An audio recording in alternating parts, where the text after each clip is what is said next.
मेरे पीछे बोले, परमेश्वर पिता आप मेरी अगुवाई करें, अपने विश्वास के वरदान को मुझे दो, विश्वास के आत्मा से मुझे भर दे, विश्वास का मसा मुझे दे, दृढ़ता से, मजबूती से, यीशु मसीह के सामर्थी नाम से मैं खड़ा रह सकूं, ये अगुवाई करे और अपने जीवन में विजय पाऊं, हाल परिस्थितियों में, हाल विपरीत परिस्थितियों में मैं विजय पाऊं। मेरी सहायता करें, मुझे तैयार करें अपनी महिमा के लिए। अपने हाथों को उठाओ, तारीफ करो जोर से, कभी से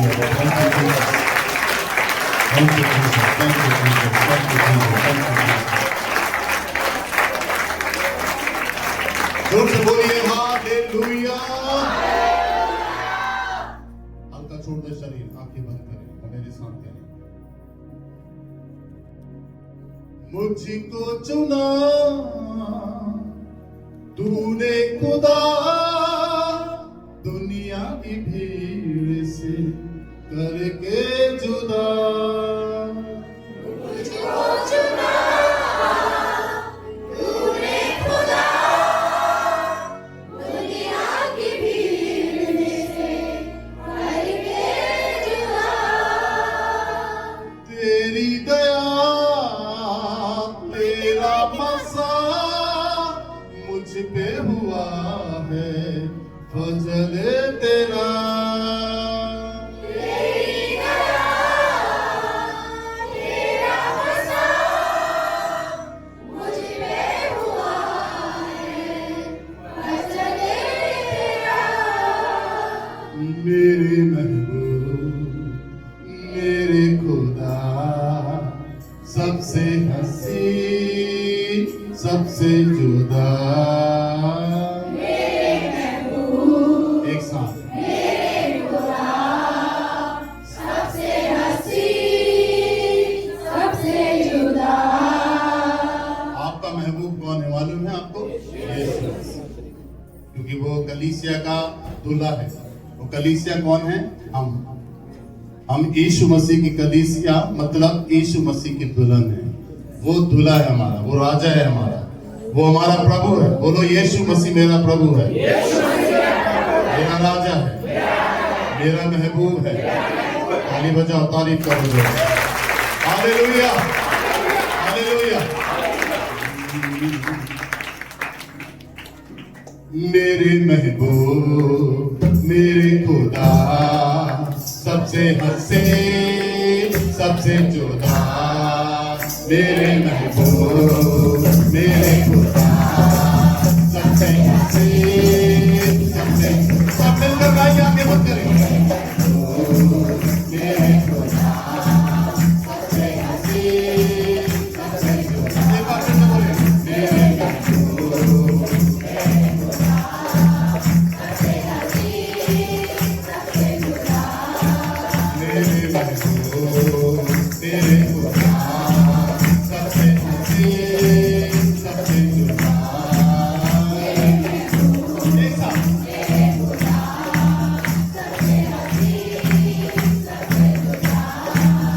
मुझको चुना तूने खुदा, दुनिया की भीड़ से करके जुदा। मुझको चुना तूने खुदा, दुनिया की भीड़ से करके जुदा। मुझको चुना तूने खुदा, दुनिया की भीड़ से करके जुदा।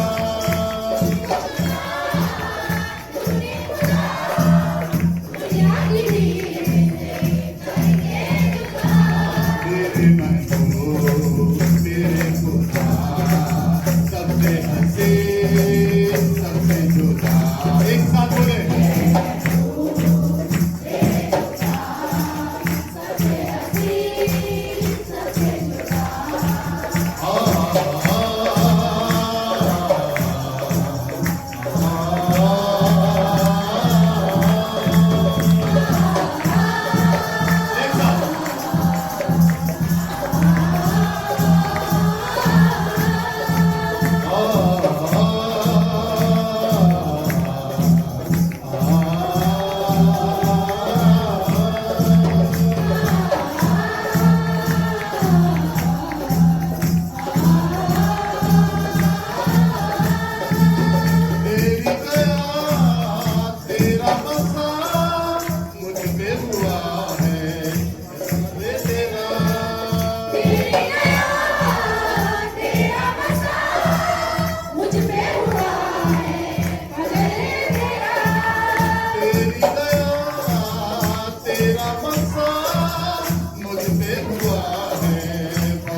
मेरे खुदा सबसे हसीन सबसे जुदा मेरे महबूब मेरे खुदा सबसे हसीन सबसे जुदा मेरे महबूब मेरे खुदा सबसे हसीन सबसे जुदा मेरे महबूब मेरे खुदा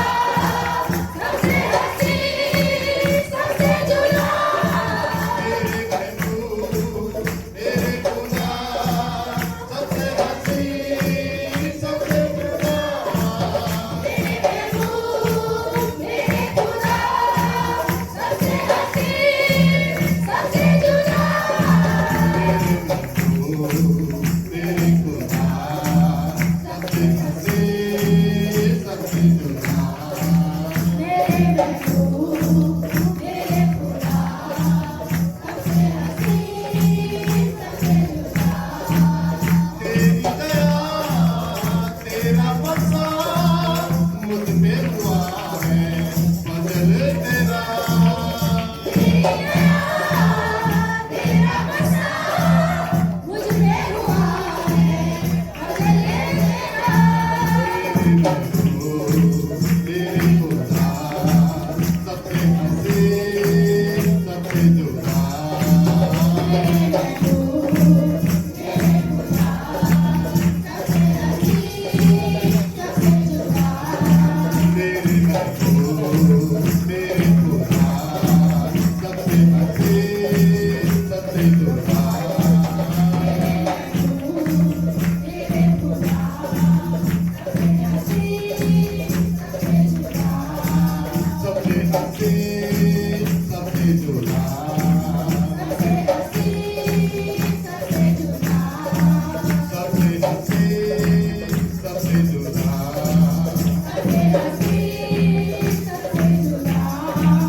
सबसे हसीन सबसे जुदा सबसे हसीन सबसे जुदा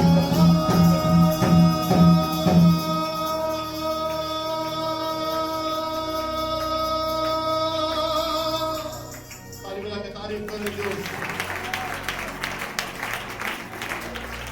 जोर से बोलिए हालेलुया तो प्रभु मैं अपनी देह आत्मा प्राण को तेरे चरणों में अर्पण करता हूँ एक पवित्र भेंट के समान मेरे जीवन को तू ले ले आमीन हालेलुया आइए अपने स्थानों पर बैठ जाएं थर्सडे की मीटिंग में हमने भजन संहिता भारत है सीखा और भारत है के विषय में परमेश्वर ने भजन संहिता भारत है निकाला नहीं सिंपली बता रहा हूं मैं आपको कि हमने सीखा भारत अध्याय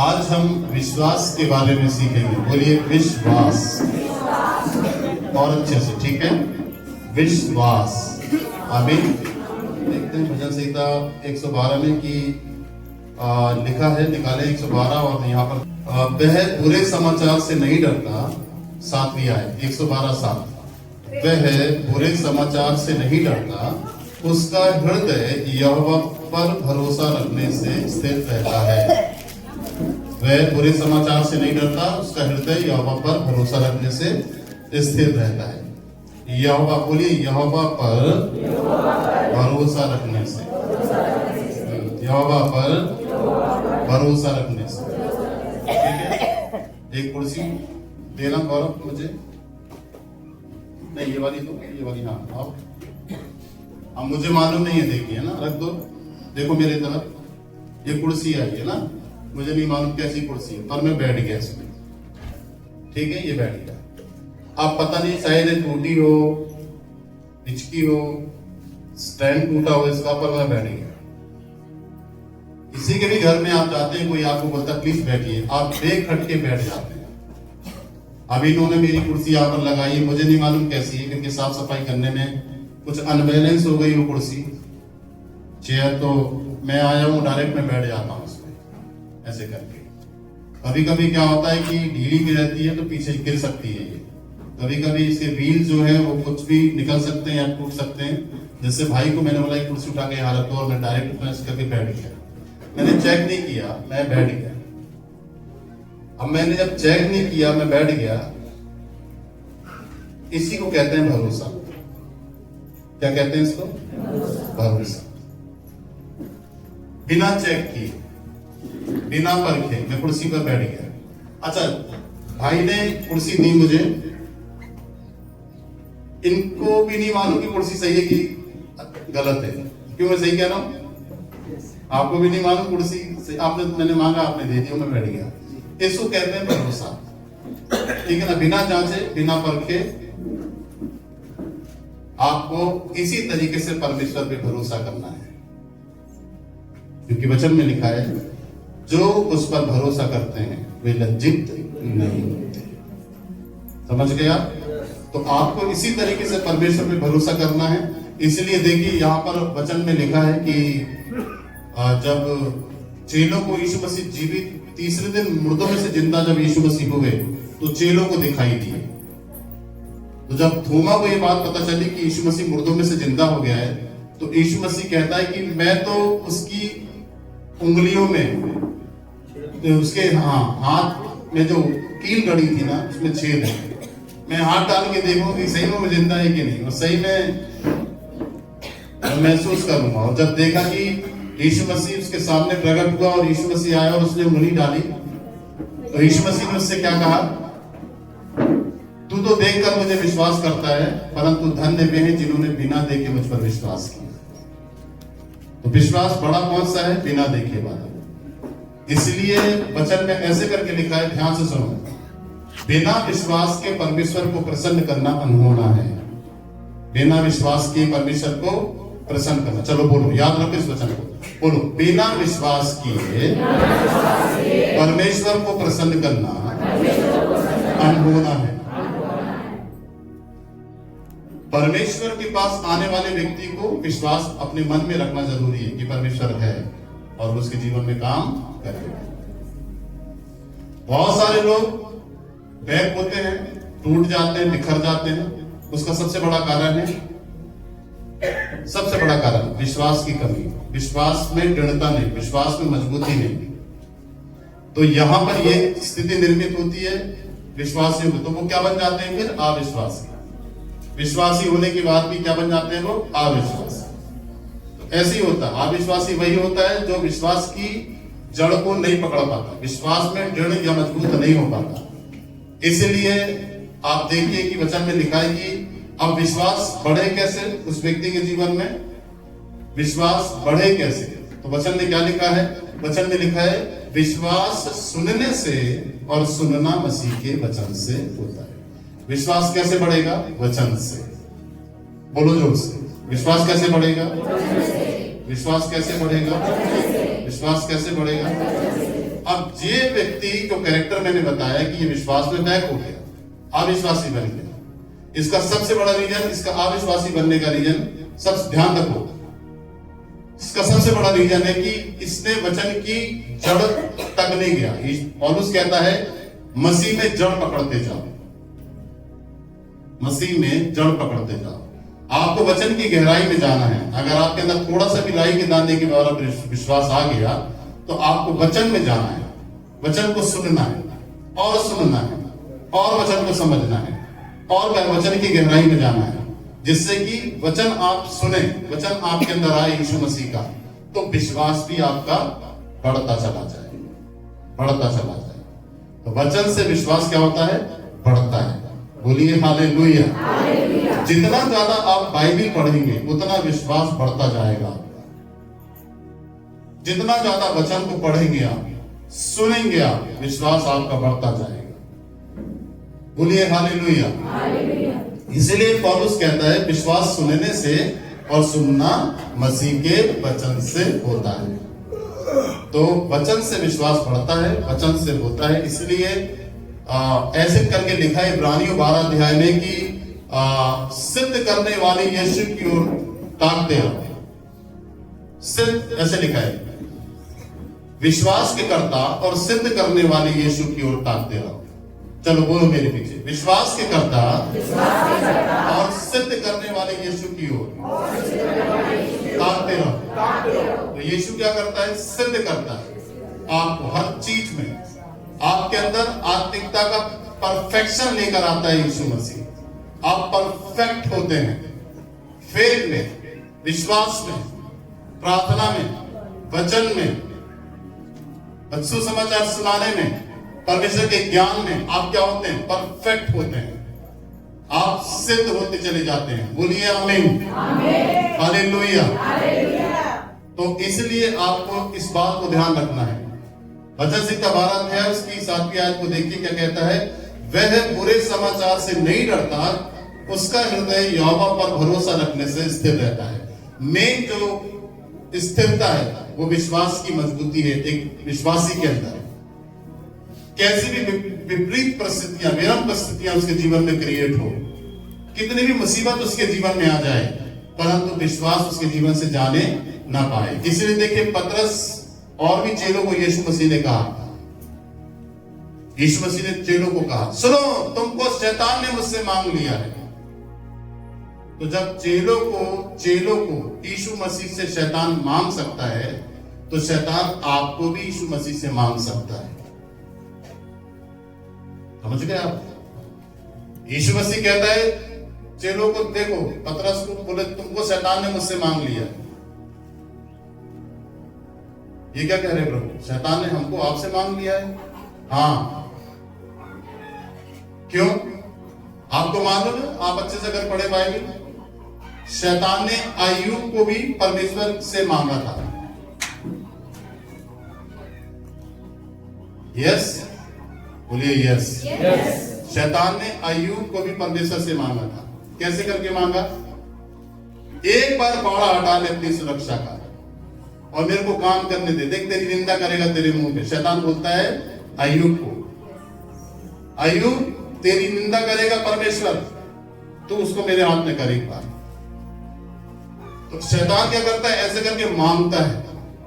तो जब परमेश्वर के दासों को, चेलों को शैतान मांगता है, तो आपको भी मांगेगा।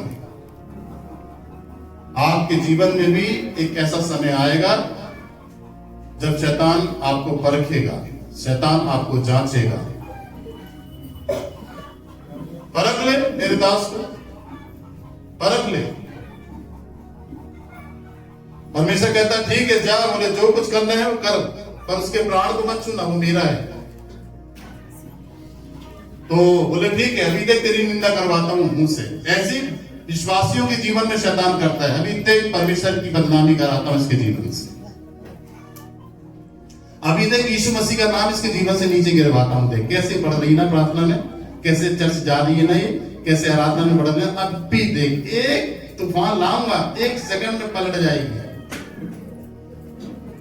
इसीलिए अब दूसरी पिक्चर आपके सामने रखता हूं कि जब पतरस यीशु मसीह के साथ था, तो यीशु मसीह ने कहा कि तुम में से मुझे एक पकड़वाएगा। प्रभु, पतरस कहता प्रभु वो कौन है? एक बात ये क्लियर। और पतरस कहता है कि प्रभु मैं तेरे साथ जीने मरने के लिए तैयार हूं, जान दे दूंगा तेरे लिए। यीशु मसीह कहते हैं मुर्गे की बांग देने से पहले तू 3 बार मेरा इनकार करेगा। मतलब विश्वास से मुकर जाना। और सही में उसने 3 बार मुर्गे की बांग देने से पहले इनकार कर दिया। एक औरत ने पूछा, एक आदमी ने पूछा कि तू भी तो गलीली है। अरे इसको भी तो यीशु मसीह के साथ देखा था हमने। बोला मैं नहीं था उसको, मैं उसको जानता भी नहीं। विश्वास नहीं जानता मतलब विश्वास से मुकर जाना। तो ये शैतान की ओर से आती है। शैतान आपको परखता है, शैतान आपको आपके मुंह से यीशु की बदनामी कराना चाहता है। शैतान आपके मुंह से यीशु की गवाही को खराब करना चाहता है कि सब लोग सुने और ठोकर लगे सबको, कोई भी बिलीव नहीं कर पाए यीशु मसीह पर। परंतु देखिए अय्यूब के समान जब वो दृढ़ था वो हटा नहीं, डैनियल के समान वो दृढ़ था वो हटा नहीं। जबकि जो कि लोग आए डैनियल के पास, और डैनियल नबी से लोग कहते हैं राजा ने तेरे लिए दंड का प्रावधान निकाला है, और दंड का प्रावधान यह है कि तुझे सिंहों की मांद में जाना है। और ऑलरेडी कई दिनों से शेर भूखे हैं, और जब तू सिंहों की मांद में, शेरों की मांद में जाएगा तो शेर पता नहीं कैसे भाड़ के तेरे को खाएंगे, क्योंकि वो भूखे हैं। क्योंकि देखिए जब शेर भूखा होता है और शिकार उसको मिलता है ना, तो कुछ नहीं सूझता है, बस फाड़ता है, वो खाता है जल्दी जल्दी। तो ये सारी बात डैनियल के नॉलेज में डाली गई, जो परमेश्वर का दास डैनियल था। ये सब चीज उसके नॉलेज में डाली गई, परंतु बाइबल में ऐसे करके लिखा है, अगर डैनियल की किताब अगर आप पढ़ें, डैनियल के अंदर विश्वास का आत्मा था। किसका आत्मा था? विश्वास। तो अब डैनियल तू बता क्या करेगा? शेर तो कई दिनों से भूखा रखा है राजा ने, इस तेरे लिए रखा है, खाना नहीं दिया इनको, बोले भूखा रखो। तो शेर भूखे भी रखे, भूखे भी हैं शेर। प्लस फिर डैनियल के पास खबर आई, डैनियल बोलता नहीं, मैं अपने परमेश्वर के यीशु मसीह के अगेंस्ट में नहीं जाऊंगा, उसके विरोध में नहीं जाऊंगा, उसके लिए मुझे कुछ भी सहना पड़े। राजा के पास ये खबर आती है, और राजा जब इस खबर को सुनता है तो राजा बोलता है ठीक है, इसने आज्ञा नहीं मानी, कानून का पालन नहीं किया, दंड का प्रावधान यह है कि सियों की मान में डाला जाए। तो फिर लोग डैनियल के पास आके बोलते हैं कि बता भाई, तेरे लिए दंड का प्रावधान आ गया, शेर बहुत बड़े बड़े पाल के रखा है, और वो शेरों के द्वारा डालकर मारता है, दंड देता है, तो तेरे लिए यही दंड निर्धारित कर दिया गया है। तो अब तू क्या करेगा? या तो राजा की बात मान, झुक जा, या तो फिर तू अपने परमेश्वर की बात मान, या फिर मृत्यु दंड शेरों के पास जा। उसने बोला मैं वही करूंगा जो हमेशा करता हुआ है। तो क्या करता हुआ है तू हमेशा? बोले प्रार्थना। मैं आज भी प्रार्थना करूंगा, कल भी प्रार्थना करूंगा, और जिस दिन मेरी मृत्यु का दिन निर्धारित होगा उस दिन भी मैं प्रार्थना करूंगा। और याद रखिए कि जब उसने विश्वास से प्रार्थना किया, पूरी आस्था परमेश्वर पर रखी, विश्वास को डगमगाने नहीं दिया, कपा नहीं, वो डरा नहीं वो, और परमेश्वर ने उसे सियों की मान से भी बचा लिया। बोलिए हालेलुया, हालेलुया।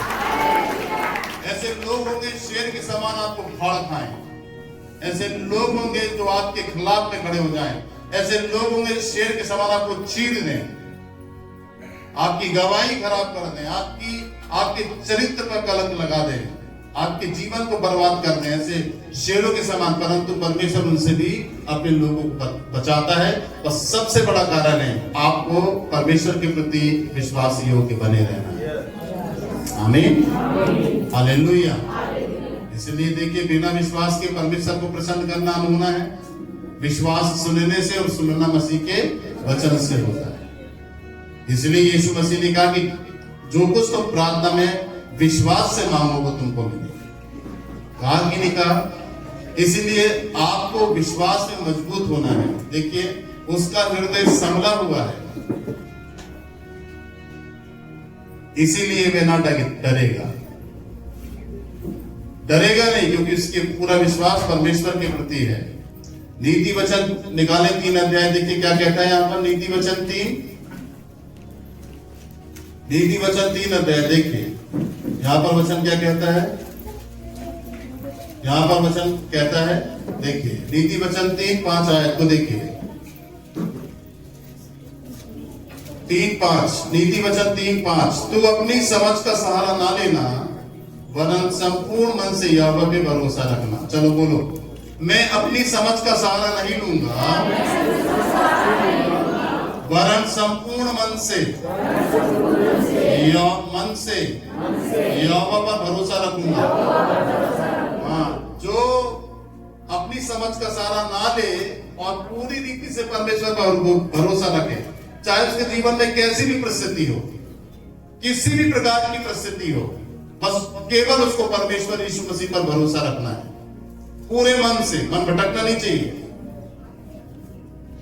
इसलिए बाइबल बताती है कि मन में असाध्य रोग लगा, मन धोखा दे देता है कभी कभी। फिर जब धोखा मिल जाता है मन को, मन धोखेबाज हो जाता है, तो फिर परमेश्वर उसको एक आशीष के स्थान पर नहीं रखता है। उस व्यक्ति को परमेश्वर उस व्यक्ति को एक उजाड़ के स्थान पर रखता है, जहां पर वो फल नहीं सकता। क्योंकि विश्वास के द्वारा और विश्वास की मजबूती के द्वारा, भरोसे के द्वारा कि वो परमेश्वर के प्रति दृढ़ रहता है, परमेश्वर उसको एक बहती नाले के किनारे रखता है, एक नाले के किनारे, एक सोते के किनारे रखता है, जो प्रॉपर उसको पानी मिले। बोलिए हालेलुया। तो यहाँ पर वो कहता है, सुलेमान यहाँ पे लिखता है कि तू अपनी समझ का सहारा ना लेना, क्योंकि अपनी समझ का सहारा लेना मतलब अपने ऊपर विश्वास करना। अपनी समझ का सहारा लेने का मतलब अपने कार्य पर विश्वास करना। अपने सहारा लेने का मतलब है अपने हुनर पर विश्वास करना। अपना सहारा लेना, अपनी समझ का सहारा लेना मतलब अपनी बुद्धि पर भरोसा रखना, अपने ज्ञान पर भरोसा रखना, अपने कार्य पर भरोसा रखना। नहीं हो सकता ऐसा। अगर हम अपनी बुद्धि पर, अपने कार्य पर भरोसा रखकर करेंगे तो हम फेल होंगे। विपत्ति के समय काम बिगड़ेंगे, खराब होंगे, हमारे काम बुरे हो जाएंगे, हमारे काम अशुद्ध हो जाएंगे हमारे, क्योंकि हमने अपने ऊपर विश्वास किया, हमने अपने हुनर पर विश्वास किया, हमने अपने टैलेंट पर विश्वास किया, हमने अपने हाथों पर विश्वास किया, हमने अपनी बुद्धि ज्ञान पर विश्वास किया, परमेश्वर पर विश्वास नहीं किया। वहां पर हम फेल हो जाएंगे। क्योंकि बाइबल में ऐसे लिखा है कि परमेश्वर धर्मियों का मार्ग जानता है, उसको मालूम है वो कैसे चलना है उनको। उनका मार्ग अंधेरा है, रोशनी से भरा है, गड्ढे हैं या समतल है, परमेश्वर मार्ग जानता है। बोलिए हालेलुया। इसलिए यहाँ पर वो कहता है कि तू अपनी समझ का सहारा ना लेना, वरन संपूर्ण मन से, पूरे मन से, पूरे विवेक, पूरे विचारों से, पूरी भावनाओं से परमेश्वर पर भरोसा रखना है। पूरे मन से, मन भटकना नहीं चाहिए हमारा। बोलिए हालेलुया। 6 देखो, उसी को स्मरण करके सब काम करना। उसी को स्मरण करके मतलब प्रार्थना करके, उसको हर काम में आगे रख के काम को करना है। कोई भी काम आप करते हैं दिन की शुरुआत में, उसको आगे रखकर काम करना है। प्रार्थना करके, वचन को पढ़ के काम करना है। उसी को स्मरण करके सब काम करना। जो भी कुछ काम करें परमेश्वर को आगे रख के, उसको याद करके करें, उसको बताकर करें, उसको बोलकर करें कि मैं कर रहा हूं। बिना बताए, बिना बोले गड़बड़ हो जाएगा। आपको हर चीज परमेश्वर को बताना पड़ेगा, क्योंकि भजन संहिता 62 अध्याय में लिखा है कि हे परमेश्वर के लोग, अपने मन की बात उससे खुलकर कहो। तो जो भी कुछ करना है आपको खुलकर बोलना है। जैसे एक बच्चा अपने पिता से खुलकर बोलता है, खुलकर मांगता है, खुलकर कहता है, ऐसी आपको परमेश्वर से खुलकर मांगना है, खुलकर बोलना है, खुलकर कहना है कि वो आपकी जाने। आप नहीं भी कहेंगे पर वो जानेगा, आप नहीं बोलेंगे वो सुनेगा। परंतु बेस्ट ये होगा कि आप उसे बताएं हर चीज। सब चीज नॉलेज में है उसके, आप नहीं भी बताएंगे तो उसके नॉलेज में है, पर ज्यादा अच्छा होगा कि आप बता दें उसको, तो उसे भी लगे कि हाँ मुझसे पूछा है इसने। बोलिए हालेलुया। उसी को स्मरण करके सब काम करना, तब वह, बाइबल लिखा है कि तब वह तेरे लिए सीधा मार्ग निकालेगा। तब वह, बोलिए, तब वह मेरे लिए सीधा मार्ग निकालेगा।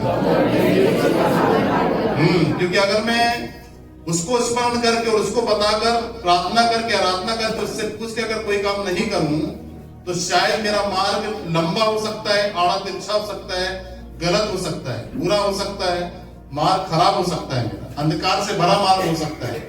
पर यदि मैं परमेश्वर को बताकर मार्ग में चलता हूं, परमेश्वर से बोलकर मैं चलना स्टार्ट करता हूं, तो फिर परमेश्वर मेरे लिए मार्ग तैयार करता है जिसमें मुझे चलना है। इसलिए भजन संहिता 32 अध्याय यदि आप पढ़े निकालना नहीं, वहां पर लिखा है कि मैं तुझे बुद्धि दूंगा और जिस मार्ग में तुझे चलना है उसमें तेरी अगुवाई करूंगा। तो मार्ग में चलने के लिए भी बुद्धि की जरूरत है, याद रखिए। ऐसे ही नहीं चलना है आपको, क्योंकि मार्ग में गड्ढे हैं, मोड़ है, ब्रेकर है, ऊंचाई है, नीचाई है, गहराई है। उसमें चलने के लिए बुद्धि देता है परमेश्वर, ज्ञान देता है कि कैसे चलना है तुम्हें। इसीलिए ध्यान से सुनो, मैं तुझे बुद्धि दूंगा, पर यीशु मसीह कहता है मैं तुझे बुद्धि दूंगा और जिस मार्ग में तुझे चलना है उसमें मैं तेरी अगुवाई करूंगा। तो मतलब मार्ग में अगुवाई भी करेगा, बताएगा भी कैसे चलना है, किधर पैर रखना है, किधर नहीं। वो कहता है मैं तुझे सम्मति दूंगा। सम्मति का मतलब होता है समझ दूंगा। समझ, सम्मति का मतलब होता है समझ। बोलिए जोर से, सम्मति। मैं तुझे समझ दूंगा, समझ दूंगा मैं तुझे चलने में। बोलिए जोर से हालेलुया।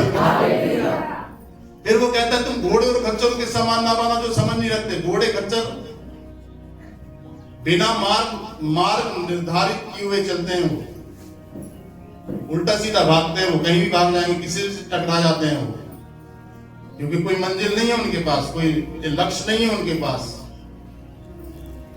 कहीं भी गंदी संदी जगह में घास के लिए खाने लग गए, कुछ भी मिला खा लिया, कहीं भी दौड़ लगा दिए, रोड में दौड़ लगा दी, एक्सीडेंट हो गए। मैंने कई देखा है गधों को, घोड़ों को।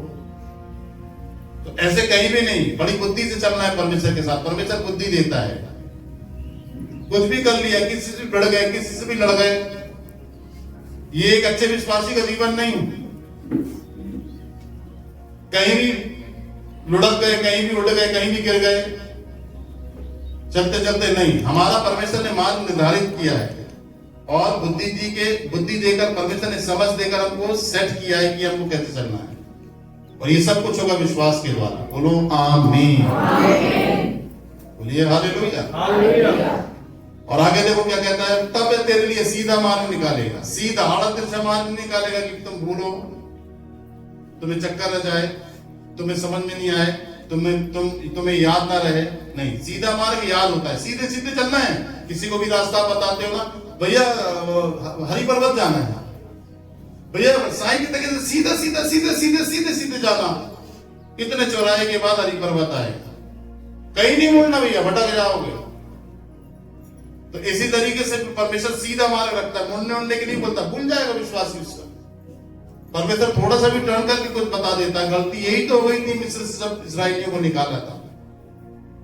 परमेश्वर के अधीन होकर, परमेश्वर के कहने के अनुसार, परमेश्वर के साथ नहीं चले, जबकि सीधा मार्ग 3 दिन का, 4 दिन का, 1 हफ्ते का था। 1 हफ्ते कनान देश पहुंच जाते कि पूरे के पूरे 22-27 लाख लोग। परंतु गड़बड़ी कहां पर आ गई? वे परमेश्वर को लेकर नहीं चले, परमेश्वर भरोसा रखकर नहीं चले। निकल तो आए भरोसा रखकर, बाद में भरोसा उनका चकनाचूर हो गया। वे चल नहीं पाए। जब परमेश्वर चला तो उनके अंदर विश्वास नहीं देखा। इसलिए इब्रानियों की किताब में अगर आप पढ़ें, कनान देश को क्यों नहीं पहुंच पाए? कनान देश अविश्वास के कारण वो नहीं पहुंच पाए। ऐसे करके लिखा है। किसके कारण नहीं पहुंच पाए? अविश्वास के कारण नहीं पहुंच पाए। क्योंकि विश्वास से सारे गुण जो परमेश्वर देखना चाहता है वो निर्मित नहीं हुए। सारी क्वालिटीज जो एक विश्वासी के अंदर, सारे हुनर वचन के आत्मिक जीवन के एक विश्वासी के अंदर विश्वास के द्वारा आते हैं। और विश्वास की उन्नति परमेश्वर के वचन को पढ़ने समझने से होती है। कैसे बढ़ेगा विश्वास? मैं विश्वास करती हूं, मैं विश्वास करता हूं।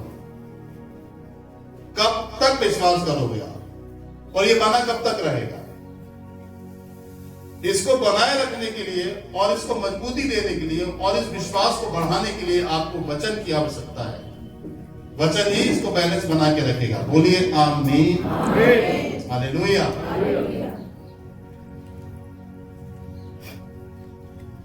बोलिए जोर से हालेलुया। तुमको शैतान ने मांग लिया है। पतरस, चेलों, मेरे चेलों, तुमको शैतान ने मुझसे मांग लिया है। प्रभु शैतान ने मांग लिया। हाँ, क्या करेगा वो? सूप में रखकर तुमको फटके, सूप में जैसे गेहूं को फटकते हैं ना, ऐसे विश्वासी को शैतान सूपे में रख के फटकता है। अब जो गेहूं वजन होगा वो गिरेगा नहीं, जो भूसी होगा, जिसके अंदर विश्वास की मजबूती और वजनदारी होगी, वो तो बना रहेगा सूपे में, गिरेगा नहीं। शैतान कितनी भी ताकत लगा ले, इधर उधर घुमाए, सूपे को कैसे घुमाते हैं? ऐसे से करते हैं ना, ऐसे ऐसे भी करती हैं, कुछ कुछ बहनें ऐसे ऐसे भी करती हैं, ऐसे ऐसे पूरा कचरा ऐसे कर निकालती हैं, तो साथ में हल्का गेहूं भी आगे चला जाता है। तो जब शैतान जब करता है ना ऐसे, तो हल्के जो विश्वासी होते हैं ना, वो भी कचरे के साथ चले जाते हैं। तो गिनती उनकी किस में आ गई? किस में आ गई? कचड़े में आ गई। समझ गया ना? कम और हल्के विश्वास की गिनती उसी वक्त कचड़े में आती है। तो आप कचड़ा हो नहीं हो। बोलिए हालेलुया, हालेलुया। नहीं हो आप इस्तेमाल करने वाली चीज हो, आप आदर के पात्र हो। बोलो आमीन। बोलो मैं आदर का पात्र हूं। परमेश्वर ने मुझे इस्तेमाल करने के लिए बोला। आमीन, हालेलुया। तो ऐसे करके बोले फटकेगा, फटकेगा ऐसे। पर यीशु कहता है मैंने तुम्हारे लिए विनती की है पिता से कि तुम्हारा विश्वास ना जाने पाए। आ गई विश्वास की बात। मैंने विनती की है। अच्छा, वचन के साथ साथ प्रार्थना की भी जरूरत है कि विश्वास भी जाने ना पाए। प्रार्थना भी लगती है विश्वास को स्थिर रखने में, प्रार्थना भी लगती है, वचन भी लगता है कि प्रार्थना में बने रहे। परमेश्वर विश्वास को बनाए रखता है हमारे अंदर, ये विश्वास जाने ना पाए। अब वो बोलता है कि भाइयों से जब तुम मिलो तो उनको शेयर करना, उनको बताना, या पढ़ाना, इंकरेजमेंट देना कि कैसे संघर्ष से, कितनी तकलीफ से तुम निकल कर आए हो। तुम विश्वास में बने रहे, तुम टले नहीं। बोलिए हालेलुया। तो सूबे में फटकेगा आपको भी, पटक हर एक विश्वासी परखा जाएगा। गाना गाते ना, विश्वास परखा जाएगा, आनंद समझो, शैतान तुमको डराएगा, आनंद समझो। बोलो विश्वास परखा जाएगा, आनंद समझो, शैतान तुमको डराएगा, आनंद समझो। इसके अंदर क्या है? होगी परीक्षा देगा,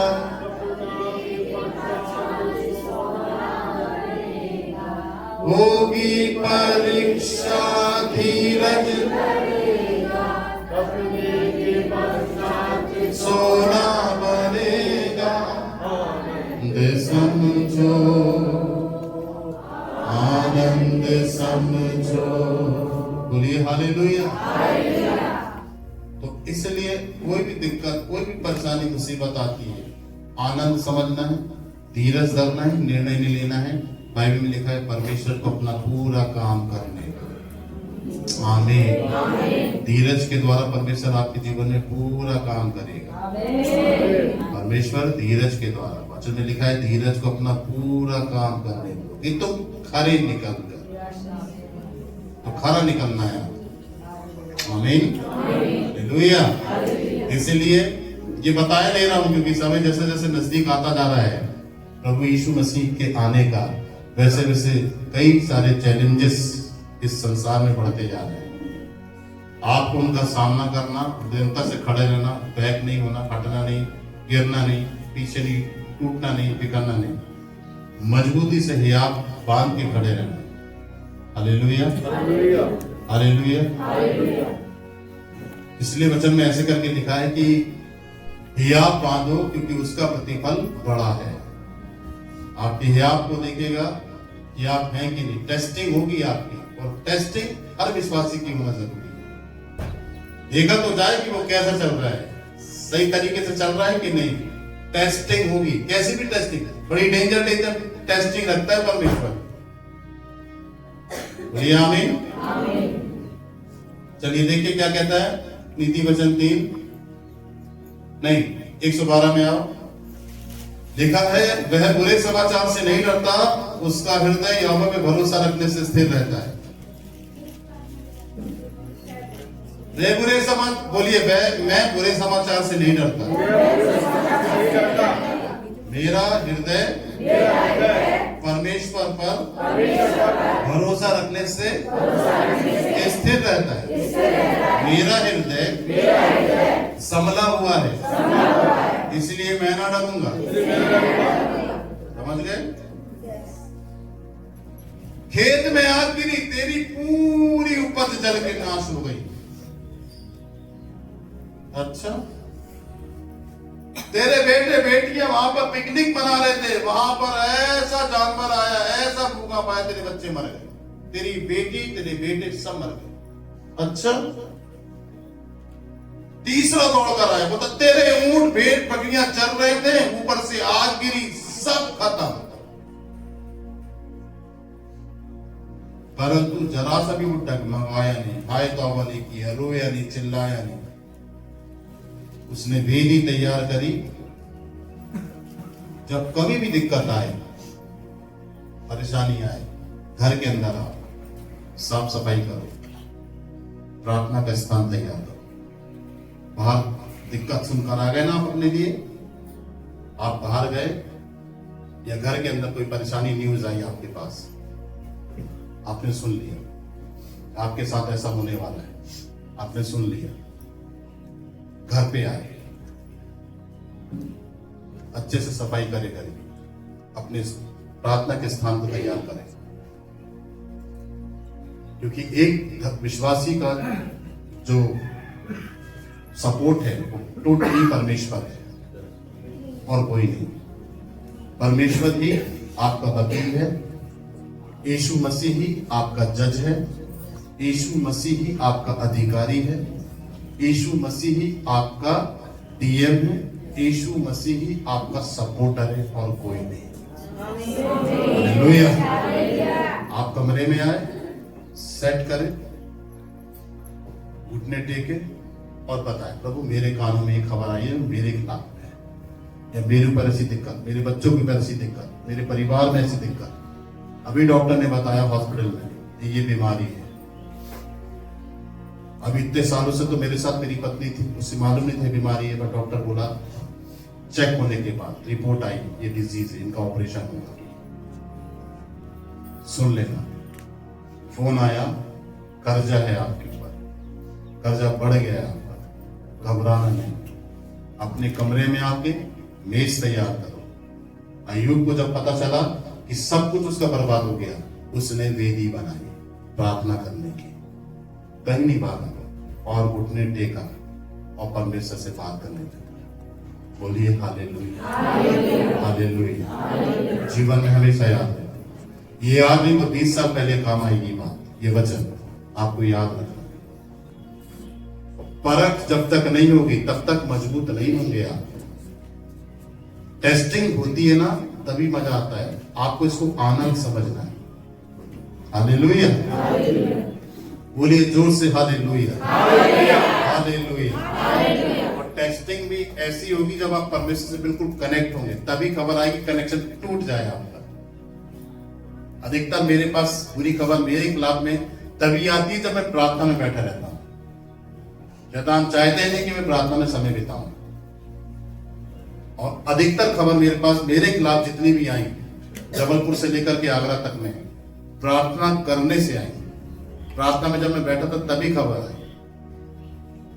और मेरे को दो चीज का चुनना है, या तो मैं उस खबर के पीछे भागूं उठ के, या तो प्रभु के साथ बैठ जाऊं। याद रखना, आपको प्रभु के साथ बैठना है, सुन के भागना नहीं है। शैतान यही चाहता तुम उठ जाओ, प्रभु की प्रेजेंस से हट जाओ। बाइबल में लिखा है तब वह तेरे लिए सीधा मार्ग निकालेगा। घबराना नहीं है, सीधा मार्ग निकलेगा। यीशु मसीह ने कहा कोई भी तुम्हारे बाल का बाका नहीं कर सकता, कोई नहीं छुपाएगा तुम्हें। बोलो मुझे कोई नहीं छुपाएगा। अपने हाथों को उठाओ, बोलो मैं परमेश्वर के पंखों नीचे शरण पाया हूं, परमेश्वर ने मुझे अपने पैरों के नीचे छुपाया। अब जोर से बोलो परमेश्वर मेरी ढाल है, परमेश्वर मेरा ऊंचा गढ़ है, परमेश्वर मेरा शरण स्थान है। यीशु मसीह के नाम से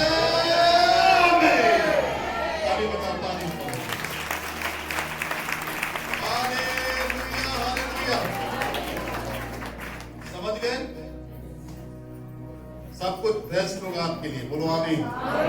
सब कुछ बेस्ट, सब कुछ अच्छा। एक गवाही में सुन रहा था, एक भाई गवाही दे रहे थे, उनके बच्चे की कोई आते आते मैदा खाने से खराब हो गई थी। सर आप खड़े होइए, माइक लेके जाओ, एक जन माइक दो, आप वहीं खड़े रहिए सर, आप वहीं खड़े रहिए अपनी जगह, वहीं खड़े रहिए सर।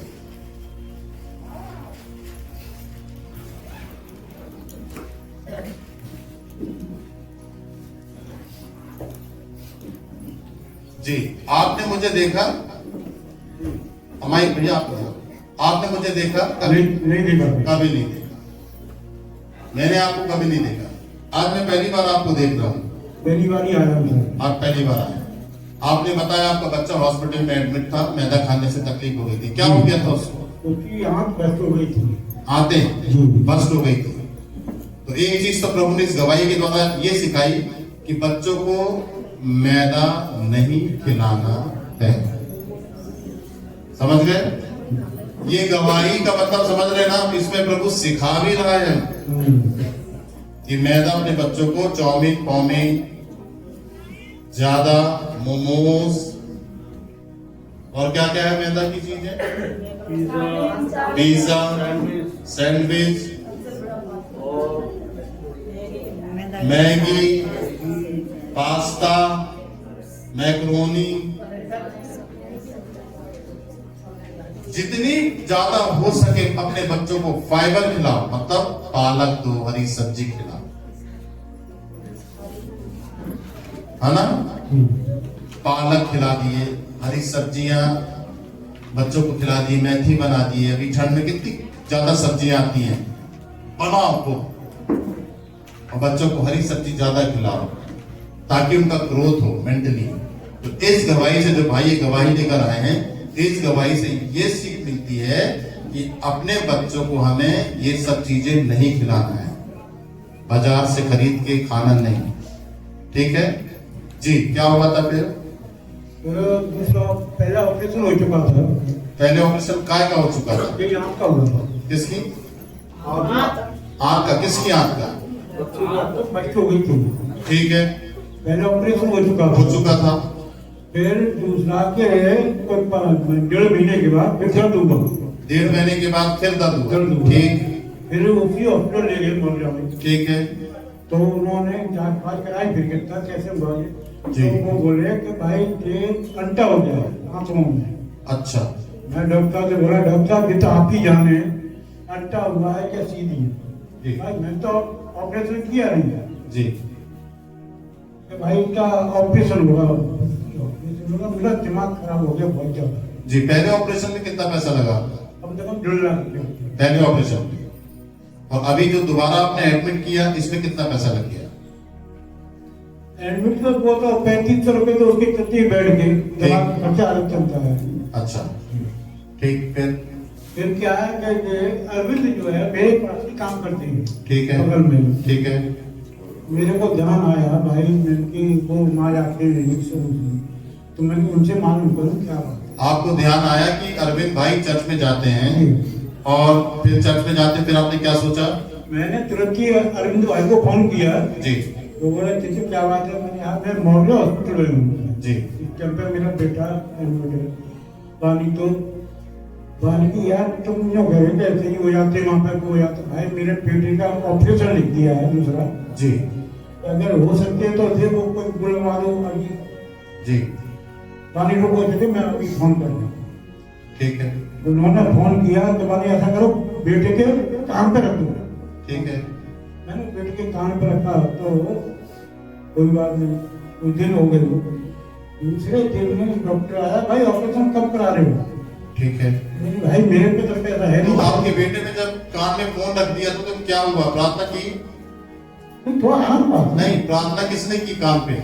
और जी मेरे को नहीं मालूम किसने की, आपको पर मैंने तो उन्होंने अरविंद बाबू ने बोला कि अपने बेटे के काम पे फोन रख दो तुम, और देखो क्या हुआ। अपने आपने फोन कान पे रख दिया, आपको नहीं मालूम कि कौन बोल रहा है, कौन कर रहा है, क्या कर रहा है कान नहीं, में? हमें अब बेटे के काम पे फोन रखा, मुझे क्या मालूम क्या बात हो रही है। ठीक है, फिर लास्ट में आ गया जब वो बोला अरुण भाई ऐसा है कहते पानी की तुम एक आध दिन और करवा लेना और जी जैसे हो जाएगा पहले ऑपरेशन कैंसिल हो जाएगा तुम्हारा मुझसे ऐसा देखेंगे भाई कंप्यूटर बोल गया पानी की तुम 2 दिन रुक जाओ ऑपरेशन मत करो कौन बोला ये?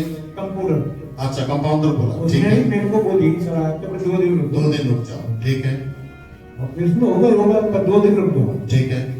2 दिन क्या कर दूसरे दिन सुबह हुआ डॉक्टर आया पेट देखा पहले टाट था फिर थोड़ा मुलायम हो गया मुलायम हो गया, ठीक। मुलायम होने के बाद दूसरे दिन तो फिर अंदर ही चला गया पेट दूसरे दिन अंदर चला गया। वो लोग कहा, क्या होगा भाई को मुझे क्या माने क्या हुआ भाई तुम डॉक्टर हो तुम इलाज करो मैं क्या डॉक्टर थोड़ी जी बिल्कुल ठीक है, फिर माँ से मैं 10 दिन के बाद आया घर पर ठीक। तो अगले संडे को आने चाह रहा था मैं यहाँ पर तो अगले संडे को थोड़ा बारिश हो गई थी सुबह ठीक है। तो अरविंद भाई ने बोला मैंने कहा मैं तो आ नहीं पा रहा ऑपरेशन कैंसिल हो गया। हाँ कैंसिल हो रहा अच्छा घर आ गया। हाँ बच्चा गया कहाँ है? खड़े हुए, जोरदार ताली बजाइए। आपके आपके भैया उनको बेटे को देना, आपके कान में प्रार्थना हुई, हाँ हुई थी। आवाज किसकी सुनाई दे रही थी? आवाज तो मैं पहचानता नहीं हूँ आवाज को, किसकी आवाज थी। उसमें यीशु मसीह के नाम से प्रार्थना हो रही थी मेरे कान पर। कौन कर रहा था? उनको आवाज नहीं पहचान पा रहे? आवाज नहीं पहचान पा रहा हूँ मैं, क्योंकि वो फोन पर उस टाइम मेरी तबीयत कुछ ज्यादा ही सीरियस था। अच्छा 2 बार हुई थी आपके लिए प्रार्थना? नहीं 3 बार हुई थी। एक बार अरविंद भाई ने की थी और 2 बार फोन पे करवाई थी, किसी नंबर दे के। फोन में करवाई थी, हाँ। ठीक है नंबर दिया था किसी का, उस नंबर पे की थी। जी। वो नंबर क्या है आपके इस पास? टाइम तो वाला नंबर दूसरे घर पे फोन है, वो उसमें रह गया वो नंबर। उसमें रखा हुआ है नंबर। उसमें आपके लिए प्रेयर हुई, हाँ 2 बार प्रेयर हुई, हाँ, एक सुबह होती है शाम को होती एक है। सुबह और एक शाम को। हाँ। आपका फोन आया और उसमें प्रेयर हुई। हाँ। आप आवाज नहीं पहचान पा रहे ना? आवाज ऐसी है कि थोड़ा उस टाइम थोड़ा सीरियस था ना मैं, इसी वजह सब से। समय सीरियस थे। आपसे बात हुई थी तो आपने आवाज पहचानी कौन व्यक्ति ने प्रार्थना किया? नहीं मेरे से बातें नहीं हुई मेरे से तो अरविंद से बात हुई अच्छा कहते जो इनके साथ में काम करते थे उनसे बोला था कि प्रार्थना करवा दो। मेरे पास अरविंद का फोन आया था और मैंने बोला कि उसे कान में लगा देता हूँ, और कान में लगा दिया फोन, और यीशु मसीह के नाम से बेटा ये खड़ा हुआ है। बोलिए हालेलुया। सो ये बात आप देखना, एक तो मैदा नहीं खिलाना बच्चों को, दूसरा देखो ये जो काम हुआ ये विश्वास। कोई मरीज हो ना हो या ना हो, बच्चे हो या बड़े हो, कोई भी हो, बाहर का खाना बिल्कुल बंद कर दो। ऑयल ये है जैसे दवाई का वो है तुम्हारे कहते हैं बेड़ई है, कचौड़ी है, खाते हैं खाना सारा बंद होना चाहिए। जी फल फ्रूट है वगैरह वगैरह कुछ भी खा सकते हो, पर जो नुकसान वाली चीजें बिल्कुल मत खाओ, ऑपरेशन हो या ना हो। सही बात। ये बात बिल्कुल भाई। तो ये जो काम हुआ ये विश्वास के आधार पर काम हुआ। उन्होंने विश्वास किया कि वे चंगे होंगे, फोन से प्रार्थना हो जाएगी, और भाई के लिए 2 बार प्रार्थना की मैंने, एक सुबह एक शाम उनके फोन आया, मैंने लगा दीजिए कान में, बातचीत किया। 2 बार के बाद तीसरी बार भी इनका फोन आया, फिर मैंने फोन उठाया नहीं, कभी रात मैंने बोला हो गया काम, मैंने फोन नहीं उठाया, और परमेश्वर ने अद्भुत काम बेटे के जीवन में कर दिया। बोलिए जोर से हालेलुया।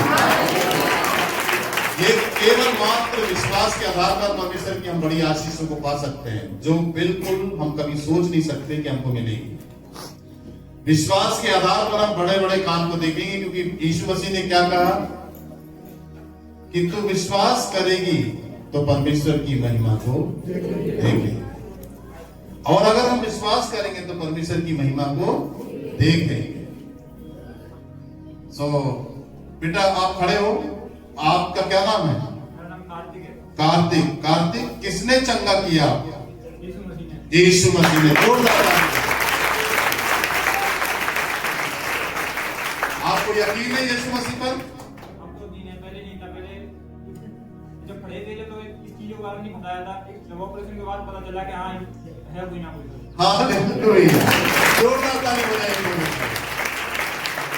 इधर कोई काम भाई के जीवन में हुआ देखिए, पहले तो जानते थे वो उतना ज्यादा नहीं, परंतु जब काम हुआ तब अगर पहले ही विश्वास कर लेता तो ऐसी स्थिति में आता भी नहीं। आमीन हालेलुया। परमेश्वर बहुत बरकत दे। और भी गवाही थी हमारी बहन की, कठिया बात वगैरह हो गया था, बता रही थी नींद की गोली खाती हैं, परेशान थी, थक जाती हैं, दिक्कत मुसीबत रहती है। वे भी ठीक हैं आप हैं? ठीक है, आप खड़े हो जाइए। मैं आप ज्योति बहन, आपकी तो गवाही थी ना, आप ही थायराइड आपको हुआ कितने साल था? 4 साल आपको थायराइड था। कैसी स्थिति थी आपकी? भैया माइक सुनो जी। हाँ बताइए। बहुत ज्यादा दिक्कत होती थी, मतलब चलने फिरने में, उठने में बहुत ज्यादा दिक्कत होती थी। हाथ पैरों में सूजन और सर पे 24 घंटे बहुत ज्यादा दर्द रहता था। तो मुझे दिन भर में बहुत गोलियां खानी, मतलब जब तक मतलब दवाई का असर रहता था तब तक मैं मतलब काम करती थी। उसके बाद मतलब जैसे दवाई का असर खत्म तो फिर मेरे को इतना दिक्कत, जैसे बैठी हूँ तो तब भी सर घूमता था, खड़ी हूँ तो चक्कर आते थे, मुझे बीपी था मुझे, और डॉक्टर मुझे नींद नहीं आती थी तो नींद की गोली भी मतलब 30 दिन में 20 गोली मुझे खानी होती थी। अच्छा, बीपी भी था आपको? जी। चक्कर आते थे जी। प्लस फिर नींद की गोली भी खाती थी जी। क्योंकि नींद नहीं आती थी आपको। जी। तो कैसा लगता था बॉडी में आपको? बहुत भारी और सर ऐसा मतलब लगता था जैसे किसी ने पत्थर रख दिया। ऐसे लगता था। जी। फिर आप यहाँ पर आई, आपने विश्वास किया। जी। सबसे बड़ी मूल कारण विश्वास है। यीशु मसीह पे विश्वास करने वाले लज्जित नहीं होते। वचन में लिखा है विश्वास करने वालों के लिए सब कुछ हो सकता है। तो ये असंभव चीज आपके लिए संभव हो गई। जी। अब कैसा लगता है? थायराइड है? नहीं। कोई दवाई? नहीं। बीपी? नहीं। कोई नींद की गोली? नहीं। किसने ठीक किया आपको? यीशु मसीह ने। ताली बजा के तारीफ करो। मैंने आस्था रखी, पूरे मन से यीशु मसीह पे विश्वास किया, रेगुलर चर्च आई, रेगुलर प्रेयर करवाई, लेहिल प्रेयर हुआ, नाइट में प्रार्थना अटेंड करी और बहन आज पूरी रीति से चंगी हो गई। बोलिए जोर से हालेलुया। खुदा ने बड़े काम किए, महान है वो। बोलिए आमीन। तो वो आपके जीवन में भी कर सकता है बड़े बड़े काम। चलो एक लाइन मेरे साथ गाओ, ठीक है? बोलो आमीन।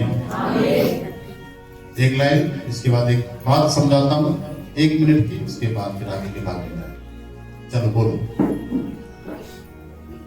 खुदाबंद तेरे छूने से बड़े बड़े काम होते हैं।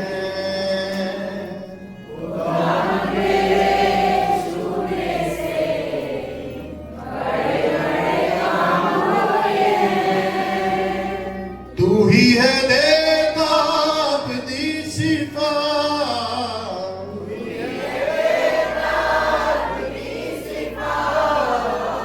लंगड़े चलाए तू, मुर्दे जिलाए तू, देता है जीवन नया।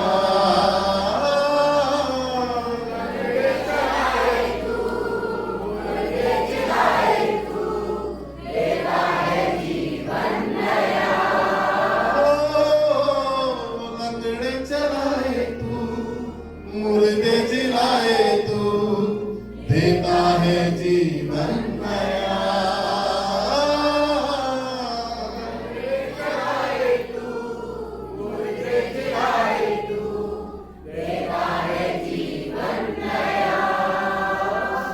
वो बोले तारीफ करे उसकी।